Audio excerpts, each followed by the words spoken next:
আমাদের এই ব্রাইড যখন আমাদের কাছে বুকিং করেছিল অনলাইনে, তারপর থেকে সে আমাদের সাথে কন্টিনিউ যোগাযোগ করেছে।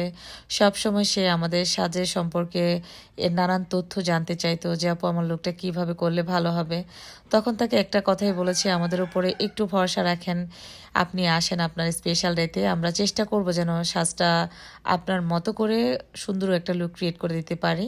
সে আমাদের একটি ব্রাইডের আই লুকটা খুবই পছন্দ করেছিল, সে আই লুকটা ডিমান্ড করেছিল। আর হেয়ার সেটিংটার ব্যাপারে কিছু বলে নাই, তবে মেকআপের ক্ষেত্রে সে সবসময় একটু অন্যরকম এক্সাইটেড ছিল যে কীরকম হবে, বা সে খুব সুন্দর একটা লুক চাচ্ছিল তার মনের মতো করে। তো আলহামদুলিল্লাহ সাজটা যখন কমপ্লিট হয় তখন বলেছে, না আপু আমার সাজটা খুবই ভালো হয়েছে। তো এই যে এখন আমি হেয়ার সেটিংটা করে দিচ্ছি, আর হেয়ার সেটিংটা করার পরে ওভারঅল যে লুকটা সেটা আপনারা অবশ্যই দেখতে পাবেন। তখন অবশ্যই আপনারা কমেন্ট সেকশনে জানাবেন যে তার ওভারঅল লুকটা কেমন ছিল। একটা ব্রাইড পরিপূর্ণভাবে রেডি না করা পর্যন্ত কিন্তু ব্রাইডের সৌন্দর্য কখনোই ফুটে উঠবে না। অনেক সময় ব্রাইড দেখা যায় বেজ মেকআপ কমপ্লিট করার পরে হেয়ার সেটিং না করার আগেই বলতেছে যে আমার হেয়ার সেটিংটা করলে কেমন লাগবে, কীরকম হেয়ারস্টাইল করলে তাকে ভালো লাগবে।